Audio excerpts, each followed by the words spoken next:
وَلِتُكْمِلُوا الْعِدَّةَ وَلِتُكَبِّرُوا اللَّهَ عَلَى مَا هَدَاكُمْ وَلَعَلَّكُمْ تَشْكُرُونَ وَإِذَا سَأَلَكَ عِبَادِي عَنِّي فَإِنِّي قَرِيبٌ آمنت بالله صدق الله مولانا العظيم وصدق رسوله النبي الكريم ونحن على ذلك من الشاهدين والشاكرين والحمد لله رب العالمين. بزرگان محترم اور برادران عزیز، اللہ جل جلالہ کا جتنا شکر ادا کیا جائے کم ہے کہ اس نے اپنے فضل و کرم سے ہمیں رمضان المبارک عطا فرمایا اور اس مہینے کی برکتوں سے ہمیں نوازا اور اس میں روزے رکھنے کی اور تراویح وغیرہ کی توفیق عطا فرمائی. میں نے رمضان کے شروع ہونے سے پہلے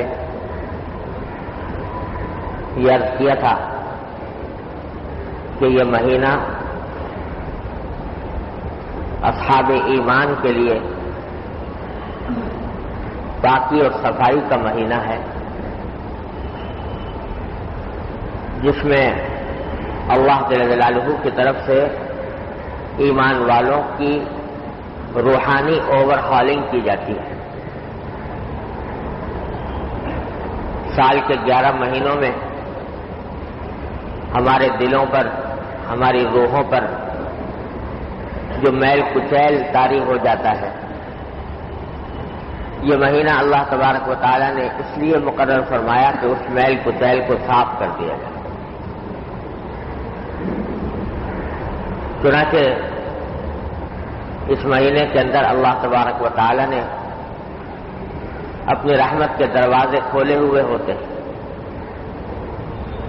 شیطان کو مقید کیا ہوا ہوتا ہے تاکہ بندے اپنے میل کچیل کو صاف کر سکیں اور اثر نو پاک صاف اور دھلے اور اجلے ہو کر آئندہ زندگی کے لیے تیار ہو.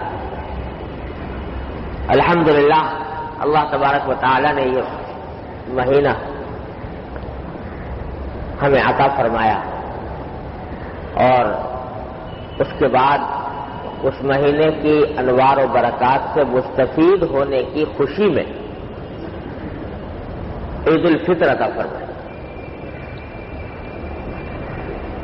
اور حدیث میں آتا ہے، آپ نے حدیث سنی ہوگی کہ نبی کریم صلی اللہ علیہ وسلم نے فرمایا کہ للصائم فرحتان، فرحۃ عند فطرہ و فرحۃ عند لقاء ربہ،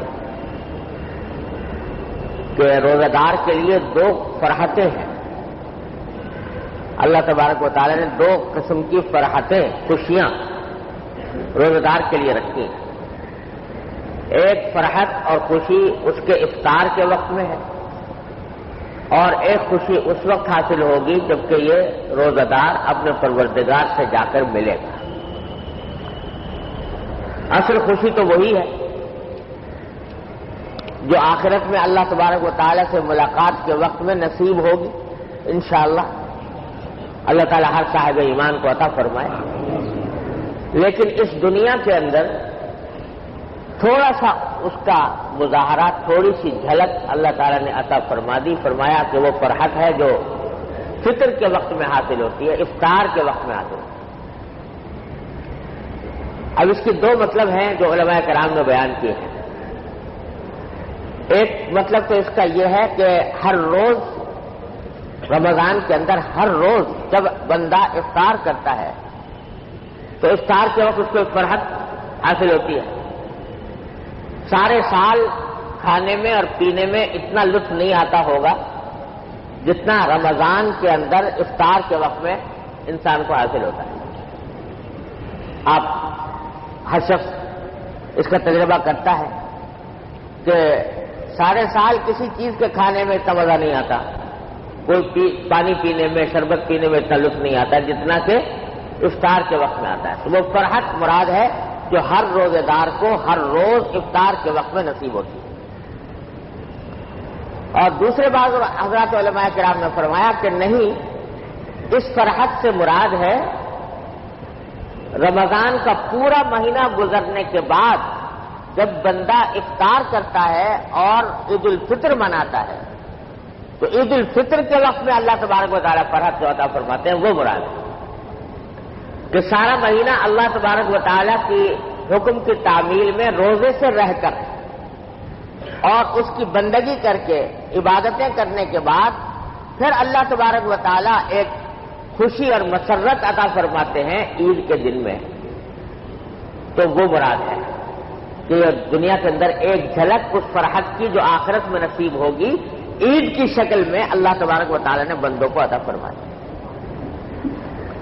اور یہ بھی ایک عجیب اسلام کا نرالا انداز ہے کہ سارے سال میں صرف 2 عیدیں مقرر کی گئی ہیں اور دنیا کے مذاہب اور ملتوں میں ہر سال کے اندر بہت سارے تہوار منائے جاتے ہیں. عیسائیوں کے تہوار الگ ہیں اور یہودیوں کے الگ ہیں اور ہندوؤں کے الگ ہیں. مختلف مذہبوں کے مختلف تہوار ہیں اور بہت سارے تہوار ہیں. اسلام میں 2 تہوار مقرر فرمائے گئے ہیں صرف، ایک عید الفطر اور ایک عید الاضحیٰ. اور ان تہواروں کو منانے کے لیے جن دنوں کا انتخاب کیا گیا وہ بھی دنیا سے نرالا ہے. آپ دنیا کے دوسرے مذاہب کے تہواروں پر اگر غور کریں تو یہ نظر آئے گا کہ وہ تہوار مناتے ہیں اپنے کسی ماضی کے کسی اہم واقعے کی یادگار میں. مثلا عیسائی تہوار مناتے ہیں کرسمس کا، اتفاق سے وہ بھی ابھی چند دنوں پہلے گزرا ہے. اور وہ تہوار کیا ہے کہ یہ عیسیٰ علیہ السلام کی پیدائش کا دن ہے. 25 دسمبر کو انہوں نے تصور کر لیا کہ یہ عیسیٰ علیہ السلام کی پیدائش کا دن ہے. حالانکہ تاریخی اعتبار سے یہ بات ثابت نہیں، تاریخی اعتبار سے یہ درست نہیں، لیکن انہوں نے اپنے طور پر یہ سمجھ لیا کہ 25 دسمبر کو حضرت عیسیٰ علیہ السلام دنیا میں تشریف لائے تھے. تو اس واقعے کی یاد میں، آپ کی پیدائش کی یاد میں انہوں نے کرسمس کا دن تہوار بنا لیا. موسیٰ یہودی جو ہیں، جس دن حضرت موسیٰ علیہ السلام کو فرعون سے نجات ملی، فرعون کا لشکر غرق ہوا اور موسیٰ علیہ السلام بنی اسرائیل کو لے کر اس سے آزاد ہو کر چلے گئے، اس دن کی یاد میں اپنا تہوار مناتے ہیں یہودی لوگ. ہندوؤں کے یہاں دیکھ لیجئے جتنے تہوار ہیں وہ کسی نہ کسی ماضی کے واقعے میں اس دن یہ ہوا تھا، اس دن یہ ہوا تھا، اس دن یہ ہوا تھا. تو ماضی کے واقعات کی یاد میں تہوار منائے جاتے ہیں. اسلام نے جو تہوار مقرر فرمائے عید الفطر اور عید الاضحیٰ، اس کو دیکھو تو اس میں کیا واقعہ ہوا تھا؟ کوئی پرانا واقعہ، ماضی کا کوئی واقعہ اس دن سے وابستہ نہیں. یکم شوال کو کوئی خاص تاریخی واقعہ پیش آیا ہو جس کی یاد میں عید الفطر منائی جا رہی ہو، ایسا نہیں ہے. 10 ذی الحجہ کو عید الاضحیٰ منائی جاتی ہے تو 10 ذی الحجہ کو کوئی تاریخی واقعہ پیش نہیں آیا. نہ حضور اقدس نبی کریم سرور دو عالم صلی اللہ علیہ وسلم کی ولادت کے دن کو عید الفطر یا عید الاضحیٰ قرار دیا، نہ حضور اقدس صلی اللہ علیہ وسلم کے مکہ مکرمہ سے ہجرت کرنے کے واقعے کو عید کا دن قرار دیا، نہ حضور اقدس صلی اللہ علیہ وسلم کے بدر کے میدان میں فتح حاصل کرنے کو کوئی عید کا دن قرار دیا، یا احد کے میدان میں یا احزاب میں جتنے غزوات ہوئے، یا جس دن مکہ مکرمہ فتح ہوا اور کعبے بیت اللہ کی چھت سے حضرت بلال رضی اللہ تعالیٰ کی اذان پہلی بار گونجی، اس روز کو بھی کوئی عید کا دن قرار نہیں دیا. حالانکہ اسلام کی تاریخ اور خاص طور سے نبی کریم سرور دو عالم صلی اللہ علیہ وسلم کی حیات طیبہ ایسے واقعات سے مالا مال ہے، لیکن ان میں سے کسی واقعے کو عید کا دن قرار نہیں دیا، اور اگر تلاش کرو تو یکم شوال کو یا 10 ذی الحجہ کو ان واقعات میں سے کوئی واقعہ خاص نظر نہیں آئے گا۔ جن دنوں کو تہوار بنایا، جن دنوں کو عید کے لیے مقرر فرمایا، وہ یہ کہ ایک واقعہ نہیں جو ماضی میں ہو کر ختم ہو گیا، اس کے بجائے ایک ایسے واقعے کو عید بنانے کی بنیاد قرار دیا جو ہر سال پیش آتا ہے، ایسا خوشی کا واقعہ جو ہر سال مسلمانوں کے سامنے آتا ہے، اس کی خوشی میں عید منائی جاتی ہے۔ وہ کیا ہے کہ دونوں عیدیں اللہ تبارک و تعالیٰ نے ایسے موقع پر رکھی ہیں جبکہ مسلمان کسی بھی عظیم عبادت کی تکمیل سے فارغ ہوتے ہیں۔ عید الفطر رکھا ہے، عید الفطر رکھی ہے رمضان گزرنے کے بعد کہ میرے بندے سارے مہینے میری عبادت میں مشغول رہے، سارے مہینے انہوں نے کھانا چھوڑے رکھا، پینا چھوڑے رکھا، نفسانی خواہشات کو چھوڑے رکھا میری خاطر اور عبادت میں مصروف رہے، تو یہ مہینہ انہوں نے اللہ تبارک و تعالیٰ کی عبادت اور بندگی میں گزارا، اس کی خوشی میں، اس کے انعام میں یہ عید الفطر مقرر فرمائے۔ اور عید الاضحیٰ اس موقع پر مقرر فرمائی جب مسلمان دوسری ایک بڑی عظیم عبادت کی تکمیل کرتے ہیں، یعنی حج کی تکمیل۔ آپ کو بتایا کہ حج کا جو سب سے بڑا رکن ہے وقوف عرفات، وہ 9 ذی الحجہ کو عمل میں آتا ہے۔ 9 ذی الحجہ کی تاریخ میں تمام دنیا سے آئے ہوئے مسلمان لاکھوں کی تعداد میں میدان عرفات کے اندر جمع ہو کر اللہ جل جلالہ کی ایک عظیم عبادت کی تکمیل کرتے ہیں۔ اس عبادت کی تکمیل کے اگلے دن 10 ذی الحجہ کو اللہ تبارک و تعالیٰ نے دوسری عید قرار دے دیا۔ تو سبق یہ دے دیا کہ ماضی کے واقعات جو ایک مرتبہ پیش آئے اور ختم ہو گئے، تمہارے لیے وہ عید کی بنیاد نہیں، کیونکہ وہ تمہارے آباء و اجداد نے کیے تھے۔ بے شک تمہاری تاریخ ان واقعات سے جگمگا رہی ہے اور تمہیں اس پر فخر کرنے کا بھی حق پہنچتا ہے کہ ہمارے آباء و اجداد نے اتنے بڑے کارنامے انجام دیے تھے، لیکن تمہارے لیے ان کا عمل کافی نہیں، تمہارے لیے اپنا عمل ہونا ضروری ہے۔ تمہارے لیے اپنا عمل ہونا ضروری ہے۔ کوئی شخص صرف اس بنیاد پر نجات نہیں پائے گا آخرت کے اندر کہ میرے آباء و اجداد نے اتنے بڑے کارنامے انجام دیے تھے۔ ہر ایک آدمی کو اپنے عمل کا جواب دینا ہوگا۔ وہ جو اقبال نے کہا کہ تھے تو آبا وہ تمہارے ہی مگر تم کیا ہو، تھے تو آبا وہ تمہارے ہی مگر تم کیا ہو، ہاتھ پر ہاتھ دھرے منتظر فردا ہو۔ تو یہ محض پرانے واقعات پر خوشی مناتے رہنا، یہ اصحاب ایمان کو سبق دیا گیا کہ یہ کافی نہیں، بلکہ تمہیں خود اپنے عمل کو دیکھنا ہے اور اپنے عمل کے اندر اگر اچھائی ہے تو خوشی منانی ہے، برائی ہے تو رنج کرنا ہے اور ندامت کا اظہار کرنا ہے۔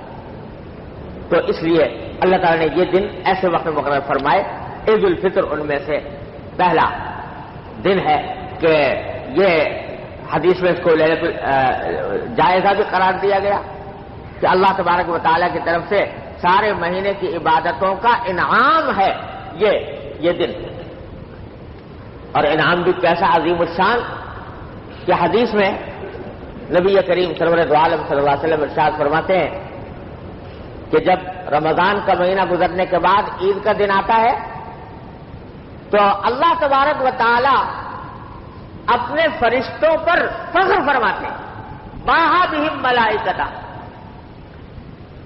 اصحاب ایمان کی طرف اشارہ کر کے ان کو دکھا کر اللہ تبارک و تعالی فخر فرماتے ہیں۔ فخر فرشتوں سے کیوں فرماتے ہیں؟ کہ یہ وہی فرشتے ہیں کہ جب آدم علیہ السلام کو پیدا کیا جا رہا تھا تو یہ کہہ رہے تھے، پوچھ رہے تھے کہ اللہ تعالیٰ سے کہ اللہ آپ اس مٹی کے پتلے کو پیدا کر رہے ہیں تو ایسے شخص کو پیدا کر رہے ہیں جو زمین میں جا کے فساد پھیلائے گا، جو خوریزیاں کرے گا، جو ایک دوسرے کے گلے کاٹے گا. اتجعل فیہا من یفسد فیہا ویسفک الدماء. کیونکہ ان کو تجربہ یہ ہو چکا تھا کہ انسان سے پہلے ایک مخلوق اللہ تعالیٰ نے پیدا فرمائی تھی، جنات کی مخلوق. وہ جب زمین پر آئی تو اس نے آپس میں دنگا فساد کر کے اور ایک دوسرے کے ساتھ لڑائیاں کر کے سارا وقت گزارا. تو ملائکہ نے کہا کہ یہ نئی مخلوق آ رہی ہے، یہ بھی ویسی ہی ہوگی، یہ بھی ایسے ہی فساد پھیلائے گی. تو کیا آپ اس میں ایسی مخلوق پیدا کر رہے ہیں جو فساد پھیلائے، زمین کے اندر خوریزیاں کرے؟ تو باری تعالیٰ نے جواب میں فرمایا کہ انی اعلم ما لا تعلمون. میں اس مخلوق کے بارے میں وہ جانتا ہوں جو تم نہیں جانتے. کیا جانتا ہوں؟ کہ یہ مخلوق ایسی ہے کہ بے شک مادہ تو اس میں میں نے فساد کا بھی رکھا ہے، صلاحیت اس میں فساد پھیلانے کی بھی ہے، لیکن ساتھ میں فساد کی صلاحیت رکھنے کے باوجود جب یہ میرے احکام کی تعمیل کرے گی اور عبادت اور بندگی کرے گی تو یہ تم سے بھی آگے بڑھ جائے گی، کیونکہ تمہارے اندر میں نے فساد کا مادہ نہیں رکھا. فرشتہ اگر گناہ کرنا بھی چاہے تو نہیں کر سکتا، بھوک اس کو نہیں لگتی، پیاس اس کو نہیں لگتی، نفسانی جنسی خواہشات اس کے دل میں پیدا نہیں ہوتی. تو اس واسطے پیدا ہی وہ کیا گیا اس کام کے لیے کہ بس اللہ اللہ کرتا رہے، اللہ کے حکم کی تعمیل کرتا رہے. لیکن یہ انسان میں ایسا پیدا کر رہا ہوں کہ اس کے اندر بھوک بھی ہے، اس میں پیاس بھی ہے، اس میں جنسی خواہشات بھی ہیں. لیکن جب میں کہہ دوں گا کہ نہ کرنا، جب میں کہہ دوں گا کہ مت کھانا، میں کہہ دوں گا کہ مت پینا، تو دیکھو یہ کیسے سارا دن اس طرح گزارتا ہے، صبح سے لے کر شام تک سارا دن اس طرح گزارتا ہے کہ اندر سے پیاس لگ رہی ہے، فریج کے اندر ٹھنڈا پانی موجود ہے، کمرے میں کوئی اور دوسرا دیکھنے والا نہیں ہے، لیکن اس کے باوجود یہ صرف میرے ڈر سے، میری عظمت کے خیال سے، میرے حکم کی اطاعت میں یہ اپنے ہونٹوں کو خشک کیے ہوئے. تو یہ صفت اس مخلوق کے اندر ایسی ہوگی کہ یہ تم سے بھی آگے بڑھ جائے. تو آج جب عید کے دن مسلمان عیدگاہ کے اندر جمع ہوتے ہیں تو باری تعالیٰ انہی فرشتوں سے فخر فرماتے ہیں اور کہتے ہیں دیکھو میرے فرشتوں یہ ہے میرے بندے. اور یہ بتاؤ کہ جو مزدور اپنی مزدوری پوری کر لے، اپنا کام پورا کر لے، اس کو کیا صلہ ملنا چاہیے؟ فرشتوں سے پوچھتے ہیں. تو فرشتے کہتے ہیں کہ بار الہ، جو مزدور اپنا پورا کام کر لے اس کا صلہ یہ ہے کہ اس کی مزدوری پوری دی جائے، اس میں کوئی کمی نہ کی جائے. تو باری تعالیٰ اس وقت فرماتے ہیں فرشتوں سے کہ میرے فرشتوں دیکھو یہ میرے بندے اور بندیاں، ان کے ذمے میں نے ایک کام لگایا تھا رمضان کے مہینے میں کہ میری خاطر یہ کھانا چھوڑ دیں، میری خاطر پینا چھوڑ دیں، اپنی خواہشات چھوڑ دیں. میں نے یہ فریضہ ان کے ذمے عائد کیا تھا، آج انہوں نے اپنا یہ فریضہ پورا کر لیا اور پورا کرنے کے بعد اس میدان میں جمع ہوئے ہیں، میدان عید میں، اور مجھ سے دعائیں کرنے کے لیے آئے، مجھ سے اپنی مرادیں مانگ رہے ہیں. تو باری تعالیٰ اس موقع پر باری تعالیٰ اپنی رحمت کے جوش میں قسم کھاتے ہیں کہ میں قسم کھاتا ہوں اپنی عزت و جلال کی، قسم کھاتا ہوں اپنی علوم مکان کی کہ آج میں ان سب کی دعائیں قبول کروں اور میں ان کے گناہوں کی مغفرت کروں گا. اور اتنا ہی نہیں، فرمایا کہ لَأُبَدِّلَنَّ سَيِّئَاتِهِمْ حَسَنَاتٍ، ان کی برائیوں کو بھی نیکیوں میں تبدیل کر دوں گا، ان کی برائیوں کو بھی نیکیوں میں تبدیل کر دوں گا. چنانچہ حدیث میں آتا ہے کہ فَيَرْجِعُونَ مَغْفُورًا لَهُمْ، جب عیدگاہ سے مسلمان روزے دار واپس جاتے ہیں تو اس حالت میں جاتے ہیں کہ ان کی مغفرت ہو چکی ہوتی ہے، ان کو اللہ تعالیٰ بخش چکے ہوتے ہیں. کچھ معمولی انعام ہے کہ سارے مجمع کو اللہ تبارک و تعالیٰ مغفرت کر کے روانہ فرماتے ہیں. اور شاید یہی راز ہو اس حکم میں کہ عید کی نماز کے لیے رسول کریم صلی اللہ علیہ وسلم نے سنت اس بات کو قرار دیا کہ مسلمان بڑی سے بڑی تعداد میں اور بہتر یہ ہے کہ کھلے میدان میں جمع ہو، کہ مجمع کثیر ہو. جتنا مجمع کثیر ہوگا، بڑا مجمع ہوگا، تو نہ جانے اس میں کس اللہ کے بندے کی برکت سے اللہ تعالیٰ سارے مجمع پر فضل فرمائے. اللہ تعالیٰ کی رحمت ایسی ہے کہ اگرچہ انعام کے مستحق تو کچھ لوگ ہیں، چند جنہوں نے صحیح معنی میں اللہ تبارک و تعالیٰ کی عبادت کی، صحیح معنی میں اللہ تعالیٰ کی بندگی کی، لیکن جب اللہ تعالیٰ ان کو اپنی رحمت سے نوازتے ہیں تو مجھ جیسے ناکارہ بھی وہاں پر بیٹھے ہوئے ہوں تو اللہ تبارک و تعالیٰ کی رحمت کہتی ہے کہ اب یہ 4-5 کو کروں اور چھٹے کو نہ کروں، یہ میری رحمت سے بھائی، لہذا ان کو بھی اپنے فضل و کرم سے نواز دیتے ہیں. اس لیے کہا کہ بڑے سے بڑا مجمع ہو اور کھلے میدان کے اندر جمع ہو. تو بھائی یہ الحمدللہ کل جو واقعہ پیش آیا ہے، یعنی کل جو عید کا دن ہم نے گزارا ہے، عید کی نماز اللہ تعالیٰ کے فضل و کرم سے ادا کرنے کی توفیق ہوئی ہے، یہ معمولی واقعہ نہیں، یہ زندگی کے اندر انقلاب کا واقعہ ہے کہ اس کے نتیجے میں اللہ تبارک و تعالیٰ نے انشاءاللہ ثم انشاءاللہ سب کی مغفرت فرما دی ہے. اللہ کی رحمت سے یہی امید رکھنی چاہیے. یہ جو ہمارے دلوں میں خیالات آتے ہیں کہ بھئی عبادت تو کی بے شک، لیکن یہ کہ حق تو ادا نہ ہو سکا، ہمارے روزے کیسے، ہماری نمازیں کیسی، ہماری تلاوت کیسی، ہمارا ذکر کیسا، ہماری تسبیح کیسی، نہ اس میں خضوع ہے، نہ اس میں خشوع ہے، نہ اس میں آداب ہیں، نہ اس میں شرائط ہیں. تو وہ اس پر کیا امید باندھے کہ ان اعمال کے صلے میں اللہ تبارک و تعالی ہماری مغفرت فرما دی ہوگی، کیا امید باندھے ان اعمال. تو خوب یاد رکھو کہ اپنے اعمال سے امید تو واقعی کیا باندھے، کیونکہ ہمارے اعمال اس لائق ہے ہی نہیں کہ اللہ جل جلالہ کے شان شان ہو. اپنے اعمال سے کیا امید باندھے؟ ہاں ان کی رحمت سے ضرور امید باندھیں گے، ان کے فضل و کرم سے ضرور امید باندھیں گے. ہماری نسبت سے یہ اعمال بے شک کھوٹی پونجی ہے، ہمارے نسبت سے ہماری کوتاہیوں کے لحاظ سے یہ اعمال بے شک اللہ تعالیٰ کے سامنے پیش کرنے کے لائق نہیں، لیکن ان کی رحمت کے لحاظ سے، ان کی رحمت جو بہانے تلاش کرتی ہے، ہمیں امید اپنے اعمال سے نہیں، ان کی رحمت سے. جب انہوں نے خود فرما دیا کہ میں تمہاری برائیوں کو بھی اچھائی سے بدل دوں گا،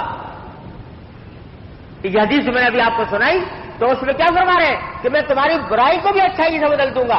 یعنی یہ اعمال جو تم لے کر آ رہے ہو میرے پاس، اس کے اندر بہت سی برائیاں ہیں، بہت سی خامیاں ہیں، بہت سے نقائص ہیں، بہت سی کوتاہیاں ہیں، لیکن جب تم میری خاطر آئے ہو یہاں پر تو میں ان برائیوں کو بھی اچھائیوں سے بدل دوں گا، ان برائیوں کو بھی تمہارے نامہ اعمال میں اچھائیوں کے طور پر لکھوں.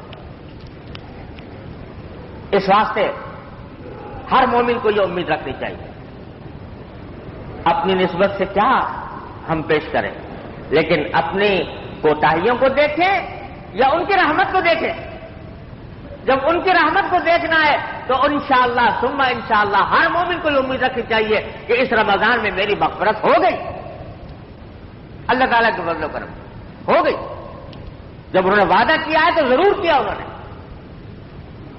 ہاں یہ جو امید ہے یہ اپنے کسی عمل کے اوپر ناز کی وجہ سے نہیں، اپنے عمل کی اچھائی کی وجہ سے نہیں، بلکہ ان کی رحمت کی وجہ سے. حضرت جنید بغدادی رحمۃ اللہ علیہ جو مشہور ولی اللہ بزرگ گزرے، ان کا بڑا کام کا مقولہ ہے. وہ فرماتے ہیں کہ جو شخص عمل کیے بغیر، کوئی عمل کیے بغیر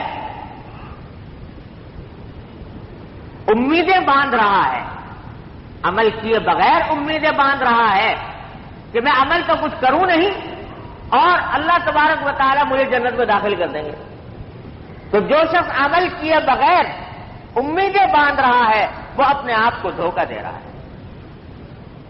اور جو شخص اپنے عمل پر بھروسہ کر رہا ہے کہ چونکہ میں نے اچھا عمل کیا لہذا ضرور جنت میں جاؤں گا، جو اپنے عمل پر بھروسہ کر رہا ہے وہ شخص در حقیقت وہ بھی اپنے آپ کو دھوکہ دے رہا ہے. حقیقت کیا ہے کہ عمل کیے بھی جاؤ اور امید اللہ کی رحمت سے باندھو، بھروسہ اللہ کی رحمت پر کرو، اپنے عمل پر نہیں.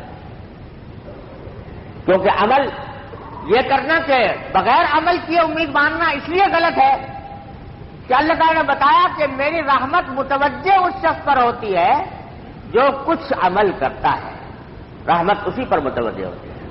اگر عمل کرتا ہی نہیں، غفلت میں وقت گزار رہا ہے، تو پھر جہاں اللہ تعالیٰ غفور الرحیم ہے وہاں شدید العقاب بھی ہے.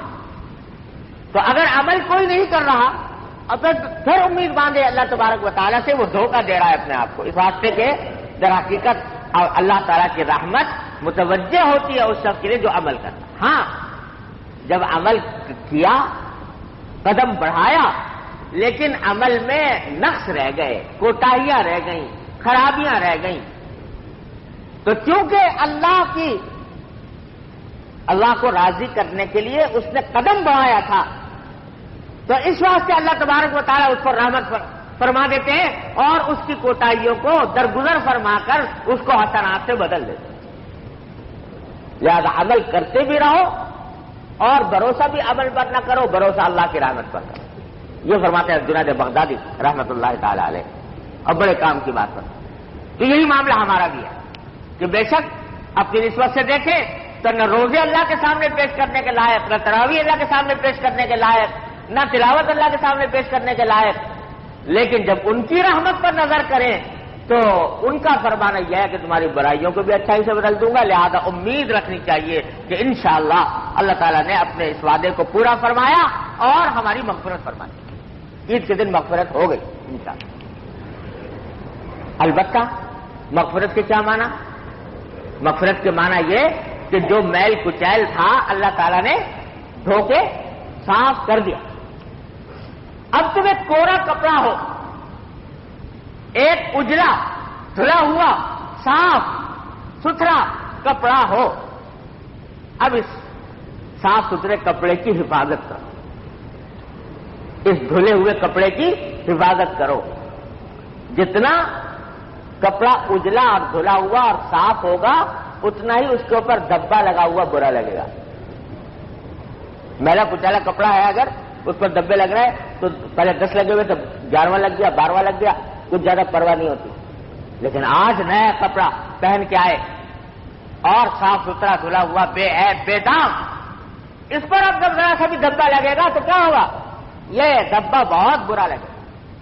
لہذا جب اللہ تعالیٰ نے دھو کر اجلا کر کے صاف کر دیا ہمیں آپ کو، تو اب ہمارا کام یہ ہے کہ اس کپڑے کی حفاظت کریں. اب اس پر گناہ کا دھبا نہ لگے، اب اس پر معصیت کا داغ نہ لگے. اس کو اور اس فکر میں نہ رہو کہ پھر لگیں گے داغ تو اگلے رمضان میں پھر دھل جائیں گے. کسے پتا کہ اگلا رمضان نصیب ہو کہ نہ ہو، کسے پتا کہ آئندہ توبہ کی توفیق ملے کہ نہ ملے. لہذا یہ دھبا لگانے سے اپنے پرہیز کرو. اور یہی معنی ہے اس آیت کے جو میں نے شروع میں پڑھی تھی. اللہ تعالیٰ نے عید کا ہی ذکر کرتے ہوئے فرمایا کہ میں نے یہ دن ایسے مقرر کیا ہے کہ جس میں مسلمان رمضان کے روزوں کی گنتی پوری کرے، اللہ کی تکبیر کہے، وَلَعَلَّكُمْ تَشْكُرُونَ، اور تاکہ تم شکر گزار بن جاؤ. تو شکر گزار بننے کا راستہ یہی ہے کہ جس ذات نے تمہاری برائیوں کو بھی حسنات سے بدل دیا، اب اس کا شکر یہ ہے کہ اپنی آئندہ زندگی کو گناہوں سے، معصیتوں سے، نافرمانیوں سے بچانے کی فکر کرو.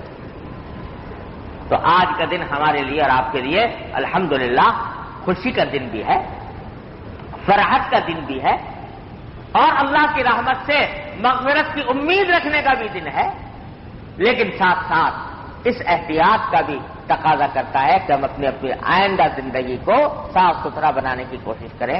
اللہ تبارک و تعالیٰ اپنے فضل و کرم سے، اپنی رحمت سے ہمیں اس فریضے کی ادائیگی کی توفیق عطا فرمائے، اور اپنی زندگی کو گناہوں سے، معصیتوں سے، نافرمانیوں